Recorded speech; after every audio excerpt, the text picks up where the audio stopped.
Call the October 7th, 2019 Belvidere City Council regular meeting to order. The clerk will call the roll. Borowitz, Brereton, Here. Alderman Crawford will be absent. Frank, Here. Freeman, Here. McGee, Here. Porter, Here. Radcliffe, Here. Snow, Here. Stevens, Here. 8 present. Would you please stand for the Pledge of Allegiance and remain standing for the invocation? Pledge allegiance to the flag of the United States of America and to the republic for which it stands, one nation, under God, indivisible, with liberty and justice for all. Heavenly Father, thank you for your many and abundant blessings. Thank you for the ability to be involved in useful work and for the honor of bearing appropriate responsibilities. As our city council is gathered this evening, grant us wisdom to govern amid the conflicting interests and issues of our times, a sense of the welfare and true needs of our people, a keen thirst for justice and rightness, confidence in what is good and appropriate, and the ability to work together in harmony even when there is honest disagreement. These things we ask in your name. Amen.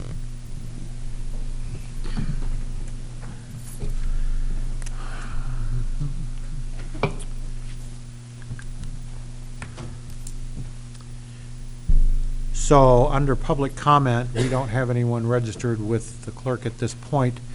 It was my understanding that Mr. Wolf was going to be here to speak on behalf of and support of Mr. Caldwell's request, but it's a little late, so when he comes, we'll accommodate him.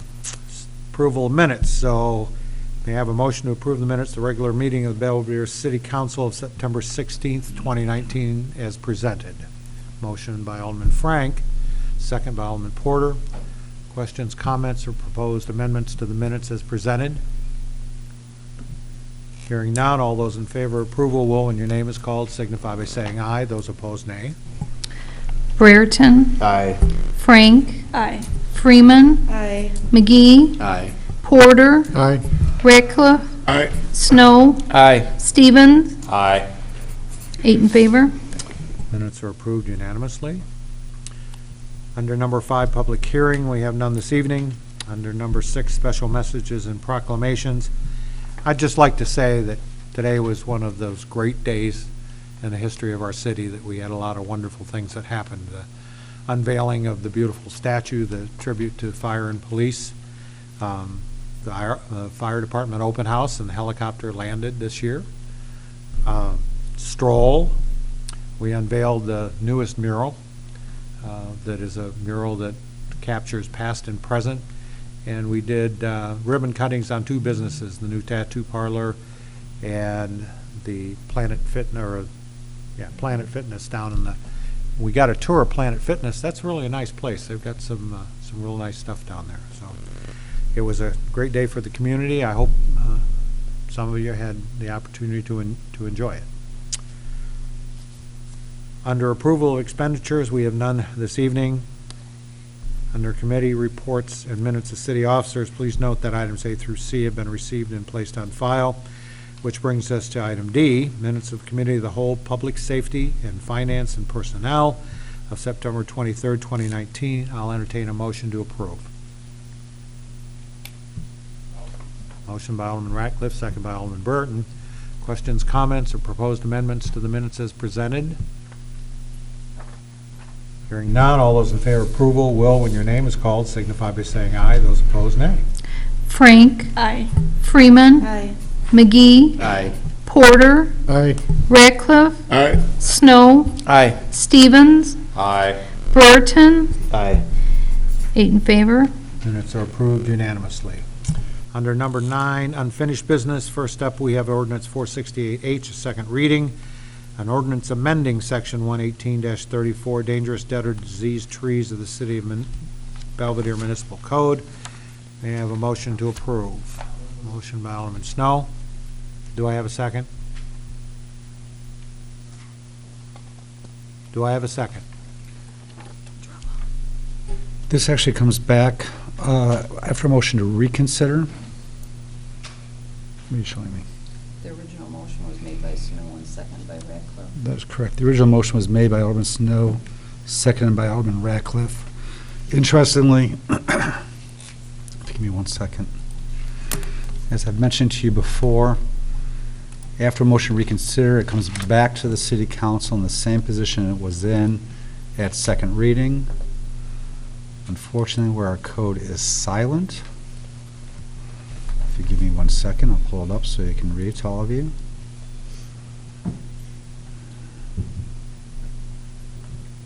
Where is it?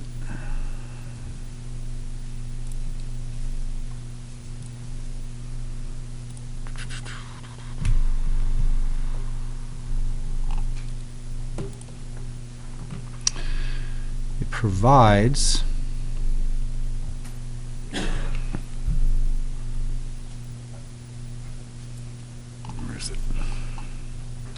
no question has been once decided, I'm sorry.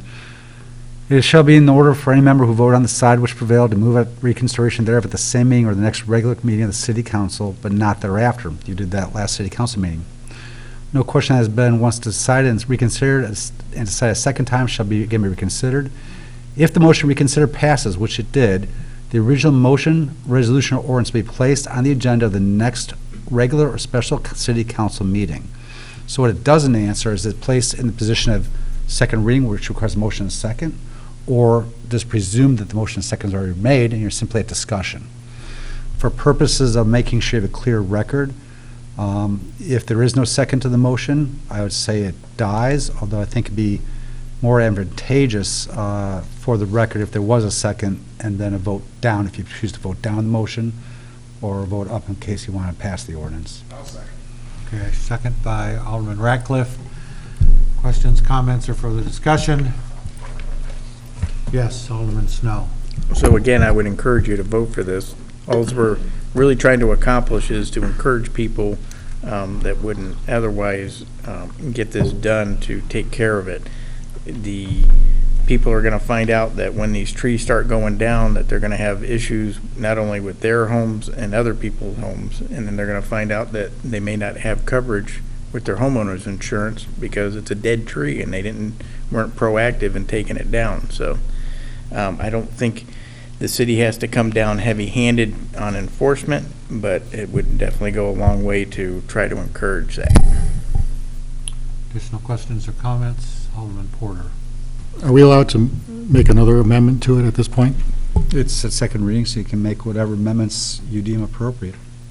Okay, I'd like to make a motion to amend it to change the 30 days to a 90-day period.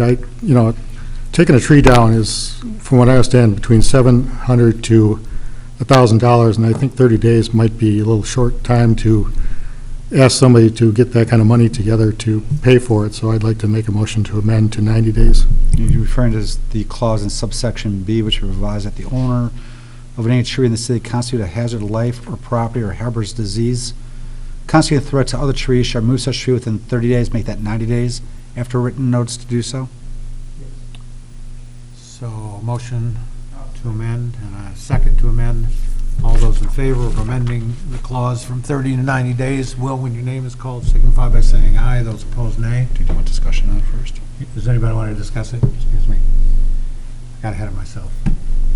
Does anybody want to discuss the amendment? Hearing no discussion, all those in favor will, when your name is called, signify by saying aye. Those opposed, nay. Freeman. McGee. Nay. Porter. Aye. Ratcliffe. Nay. Snow. Aye. Stevens. No. Brereton. No. Frank. No. 3 in favor. Motion is lost. So now we vote on the original motion. Unless there's further discussion, yeah. Is there any further discussion? Yes, Alderman Freeman. This doesn't change Part A, correct? Part A still stands on this ordinance? That is correct. 118-34, as it currently exists, has Part A already in it. It will not remove it. If it fails, it will not remove it. If it's approved, it will remain the same as it is now. Additional questions or comments concerning the motion on the floor? None, all those in favor of approval will, when your name is called, signify by saying aye. Those opposed, nay. McGee, Nay. Porter, Aye. Ratcliffe, Nay. Snow, Stevens, No. Brereton, No. Frank, No. Freeman, No. 2 in favor. The motion is lost. That ends the short and dangerous life of ordinance 468H. Thank you all. Up next, under 10, new business, we have silent reading, and as is per usual, I will read this out loud for the folks at home so they understand what it is. Ordinance 470H, first reading, an ordinance amending section 110-91, stop streets of the City of Belvidere Municipal Code to add Garfield Avenue at West 5th Street as a two-way stop. That will come back for further discussion and a final vote. Next up, we have motions forwarded from committee. First up, we have motions from City County Coordinating Committee of August 14th, 2019. The motions will be presented by Co-Chairman Snow. Co-Chairman Snow, you have the floor.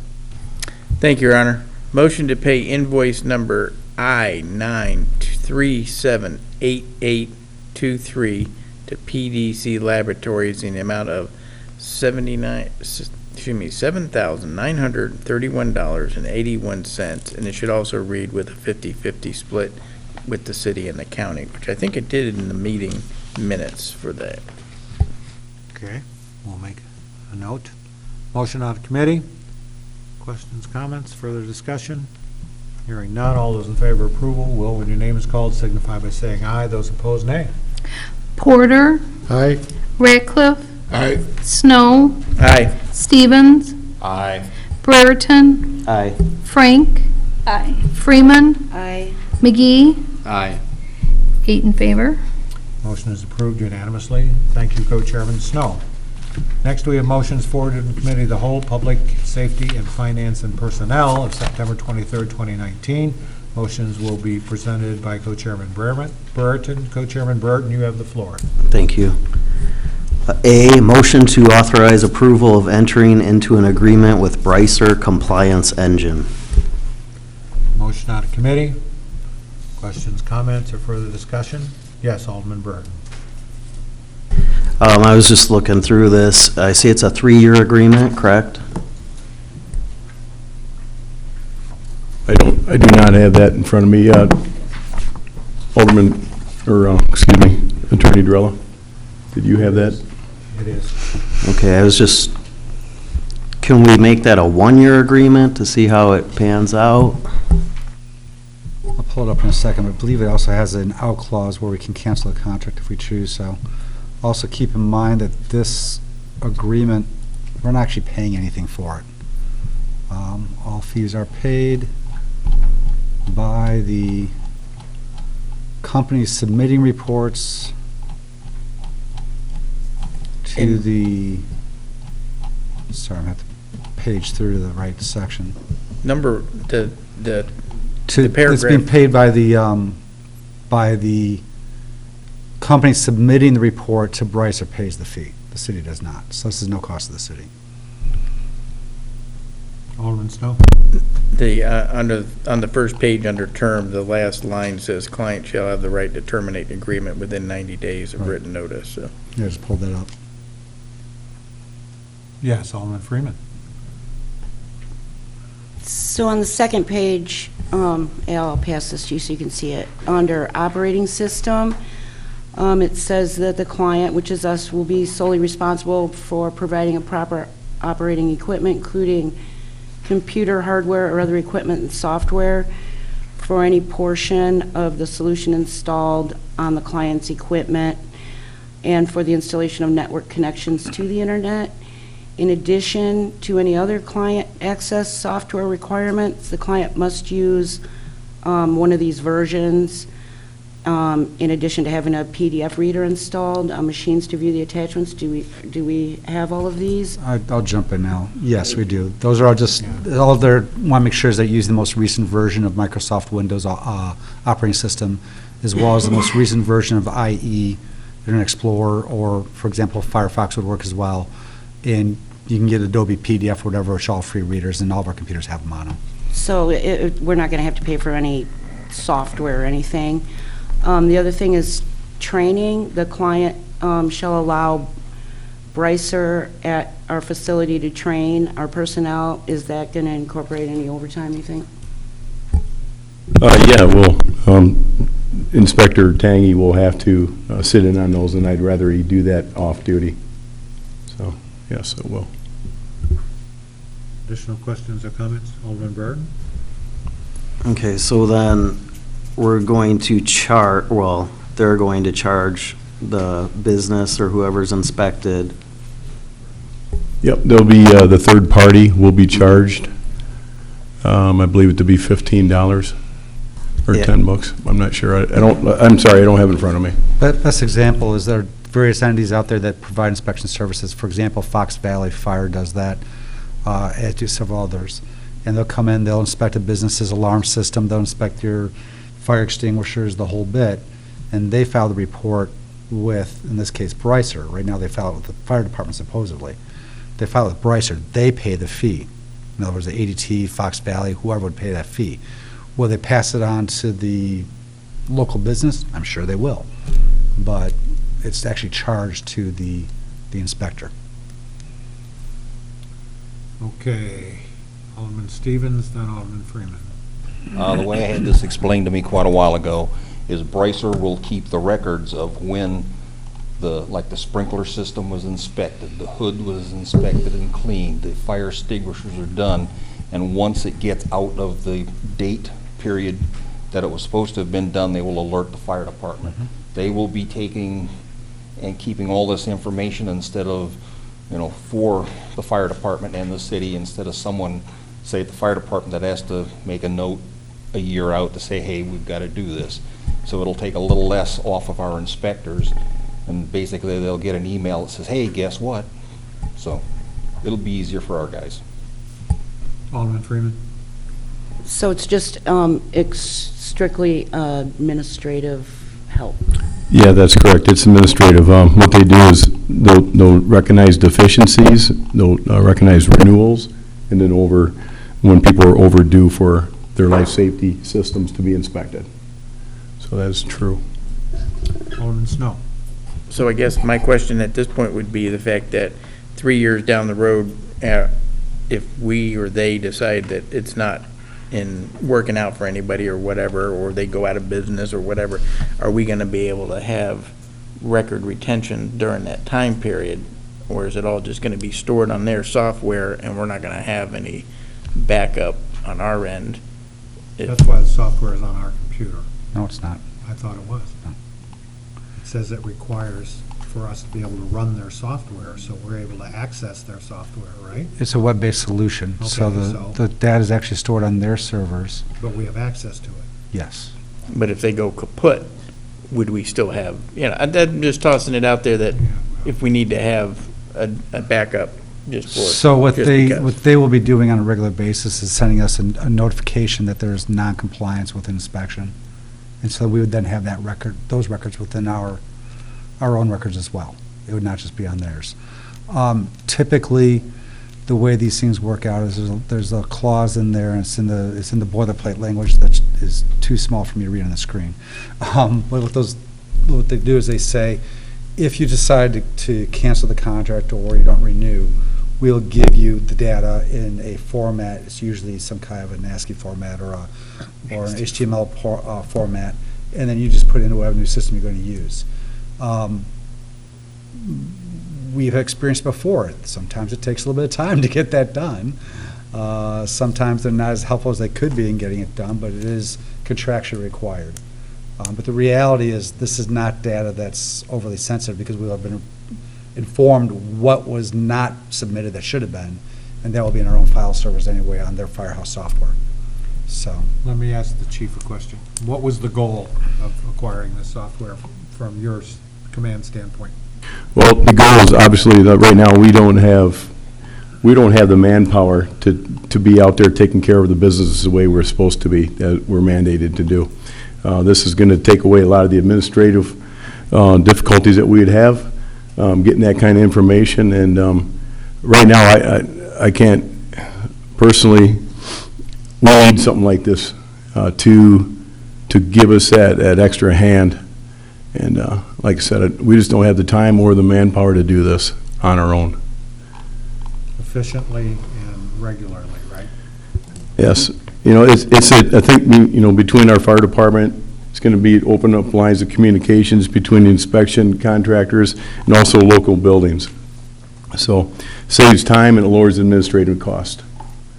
Alderman Burton, you have another question? Yeah, so, just so have a better understanding, so it's $15 per report, but there could be multiple reports from one business? So potentially, Alderman, let's say you have a fire alarm system, that's $15. If you have a sprinkler system, that would be $15. It'd be per report.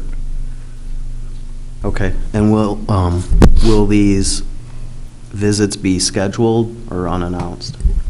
These would be scheduled by the Bricer, the engine itself. That's what also helps us out, because we don't have it administratively. We can't be contacting these people, whereas this company comes in, they make the notifications, they talk to them, and they take care of that aspect. No, Bricer will not be doing any inspections. If I understood the Alderman's question. They're the third party. The contractor does the inspection. Right, so Right. they don't schedule anything. The third party, your Fox Valley, the owner calls them and says, do my inspection. They come out, do the inspection, submit the report. Okay, but the inspection would be scheduled ahead of time and not an Yeah, unannounced it business? would not be where they just pop in. That that's- would not be the way they do business. That's between the business owner and their consultant. We have nothing to do with the inspection.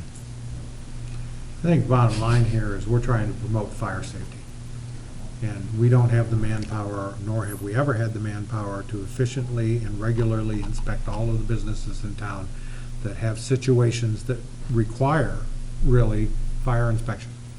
So, to me, it's a no-brainer. Let somebody else do it, and it's no money out of the city's pocket, so. Additional questions or comments? I have one more. Sure.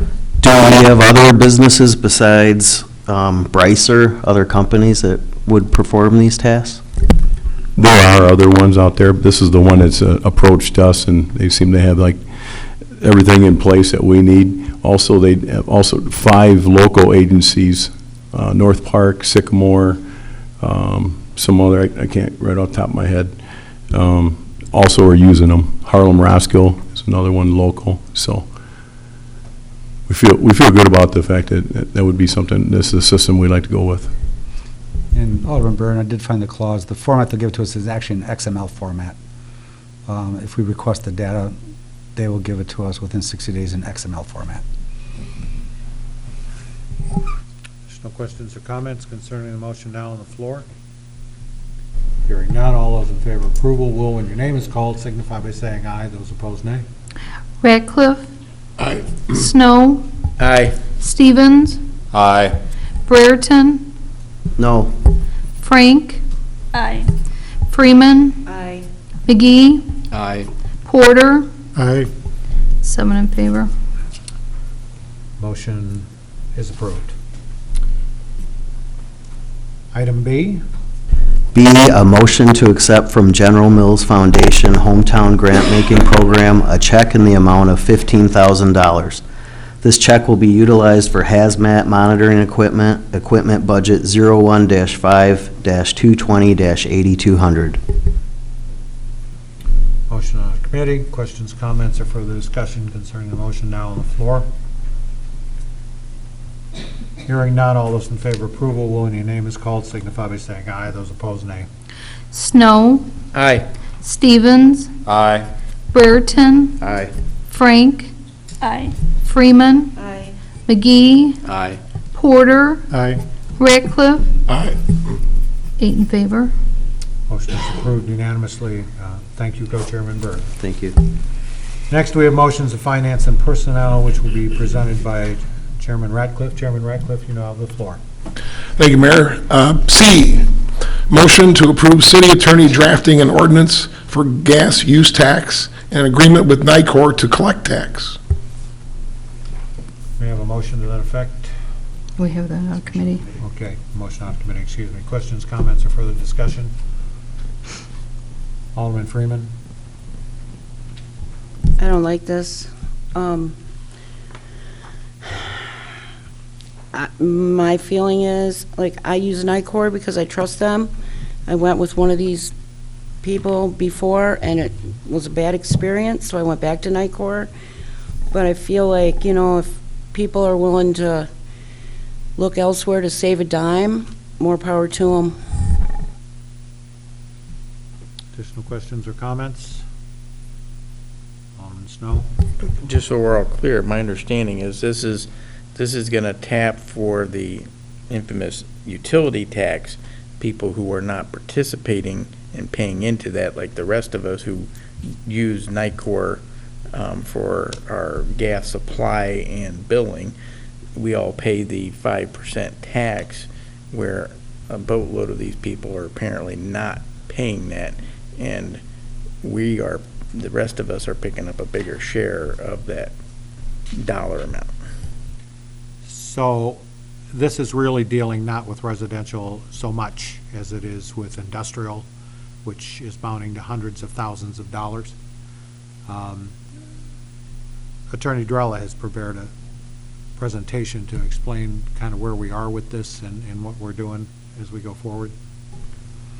Not so much a presentation. So what we're at right now is obviously, Bracer, Azavar came in and did the presentation with respect to the found revenue, which frankly we knew about years ago. And I think they guesstimated somewhere between $900,000 and $1 million per year in potential revenue.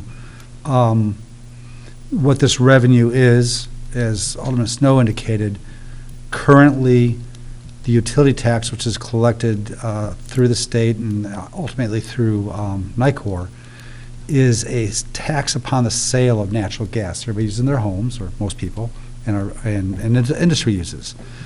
Unfortunately, that tax, because it's on the sale of gas, under the United States Constitution, did not reach, once they deregulated, suppliers that are outside the state of Illinois.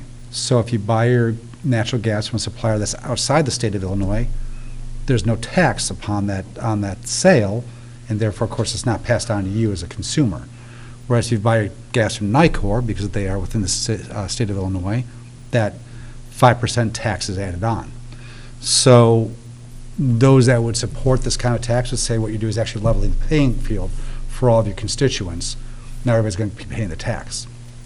One of the things you recall, though, is we entered into an agreement some time ago with Azavar that provides that they receive approximately 45% of all revenues, including newfound revenue, which means for 3 years they'd receive 45% of whatever tax this council ultimately imposes if it chooses to do so.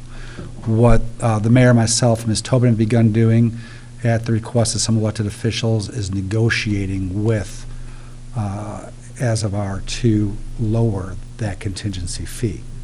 I mean, quite frankly, this is almost like a hidden incentive for some of our businesses that we didn't even think about. They're not paying that tax, they're actually saving money to do business in Belvidere. To what extent it attracts somebody to Belvidere, that's hard to say. We never really quantified that, but it could. So we have been working with Azavar. There has been some movement. They realize that 45% of that kind of a number is an awful large sum for a contingency fee, and there's been some movement on that. So the other thing that, as the mayor indicated, this would probably, although there's no way of knowing for certain, because Nicor won't share or can't share the data on who's using out-of-state suppliers. We don't know what percentage is residential versus industrial. We can guess it's most likely a great, huge chunk industrial. It makes sense. Your FCAs, your Green Giants, your Deans, maybe Atlas Cold Storage, I don't know, realizing the big savings that there might be, would likely contract out of state for those services. And it would make sense, I think, for the administration, and I think the mayor wishes to do so, to sit down and talk to some of those business partners, industrial partners, to discern what kind of impact this tax would have upon them and their ability to do business with the city of Belvidere. So at this point, the council can make one of two decisions. It could, because as phrased, this simply directs me to draft an ordinance. It doesn't actually approve the ordinance yet. You could pass it tonight, and once we're done with all this investigation, I can come back to you with an ordinance. Alternatively, if you want to make sure it stays on the agenda, so you keep this on your radar, somebody can make a motion to table it tonight and simply come back in 2 or 4 weeks, depending on when you table it to keep it on the agenda. Either way, it's not in ordinance form tonight, it's not getting passed tonight. One just keeps it on the agenda, and one just kind of leaves it out in limbo a little bit. Any questions? Alderman Snow. And what was the currently, if I recall right, the current utility tax is 5%, if I recall correctly. Is that the intent? Because I'm assuming you could have a different rate on this one since it's its own ordinance. 5 cents a therm. The difficulty with, all right, so obviously, we all understand that the tax that currently exists under the utility tax is tax on the sale of the good.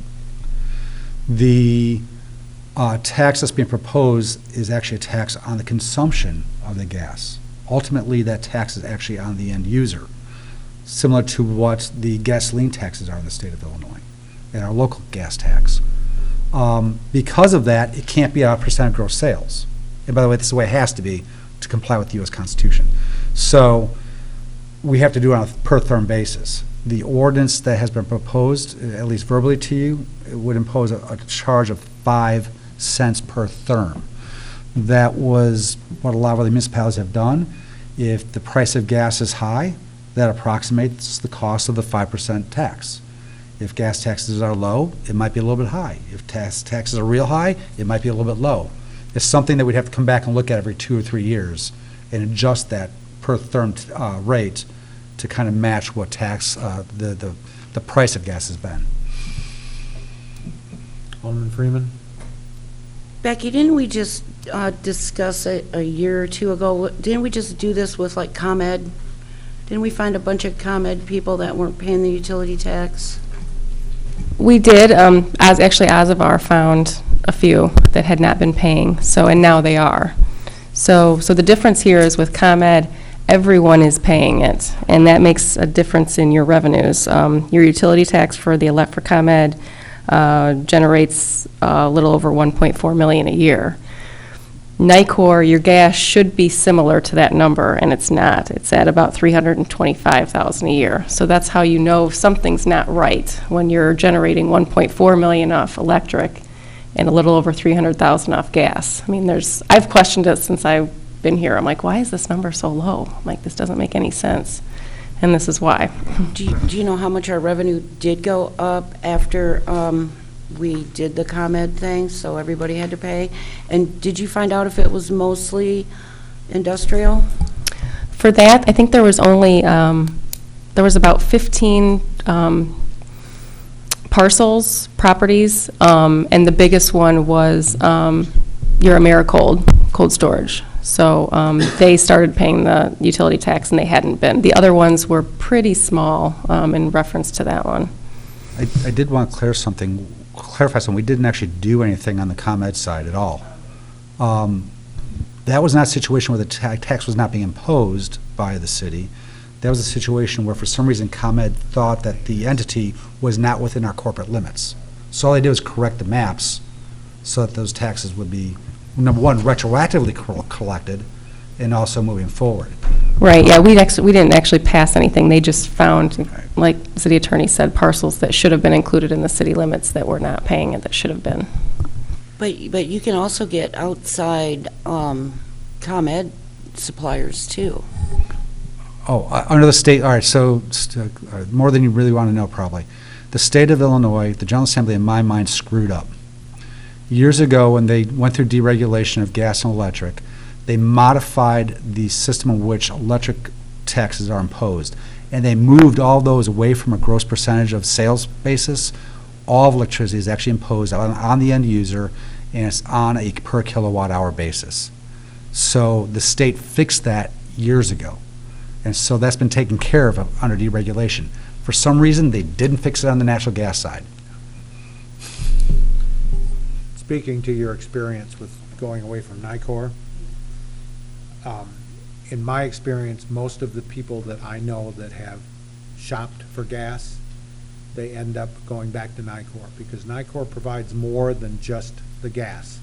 They provide the infrastructure support if you have a gas leak, and if If you have all the other stuff, you're gonna pay Nicor to come and fix your gas line if it goes bad. All you're buying is the energy.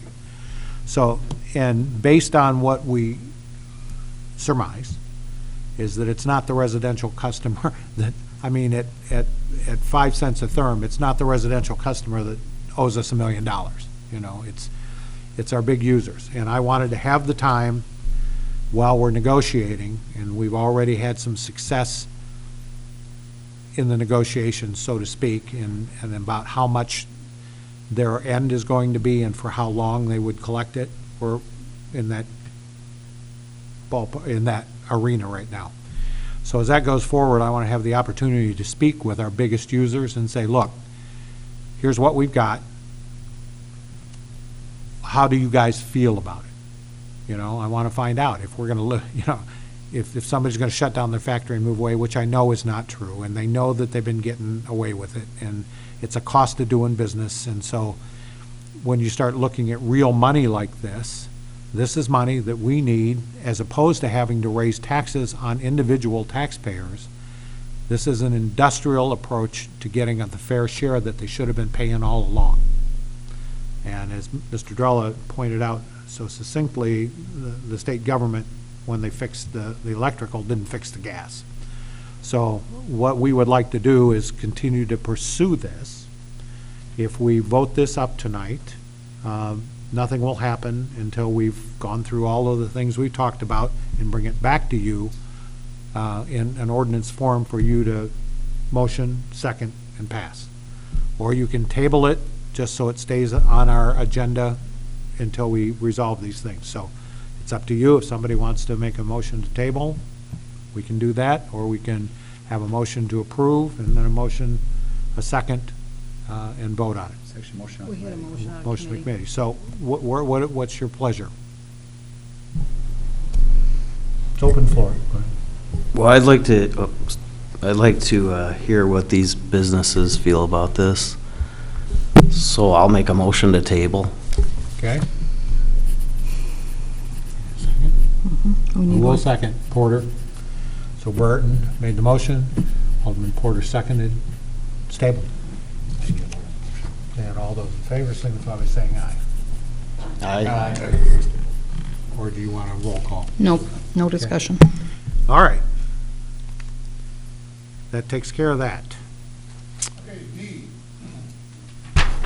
Motion to accept a donation from First United Methodist Church in the amount of $9,778.94 for the General Mills Park project. Motion out of committee. Questions, comments, or further discussion concerning the motion now on the floor? Excuse me? Yes. Do you have something specific that you want to do with this, Becky? Well, technically, this has already been spent. This was part of building the pavilion. The generosity of First United Methodist Church basically said up to a certain dollar amount that they would pay the remaining balance that hadn't been covered by donations and grants. And that was the remaining balance. Additional questions or comments? Hearing none. All those in favor, when your name is called, signify by saying aye. Those opposed, nay. Stevens, Aye. Brereton, Aye. Frank, Aye. Freeman, Aye. McGee, Aye. Porter, Aye. Ratcliffe, Aye. Snow, Aye. 8 in favor. Okay, it's approved unanimously. Motion to approve waiving a new special use application fee for $700 for the property at 300 South Main Street. Fee was already paid for a different project. Motion out of committee. Questions, comments, or further discussion concerning the motion now on the floor? Hearing none. All those in favor of approval will, when your name is called, signify by saying aye. Those opposed, nay. Brereton, Aye. Frank, Aye. Freeman, Aye. McGee, Aye. Porter, Aye. Ratcliffe, Aye. Snow, Aye. Stevens, Aye. 8 in favor. Approved unanimously. Which brings us to number 11, adjournment. I'll entertain a motion to adjourn. Motion by Alderman Ratcliffe, and thank you for your presentation. May I have a second? Have a second. All those in favor signify by saying aye. Aye. Ladies and gentlemen, we are now adjourned. Thank you so much.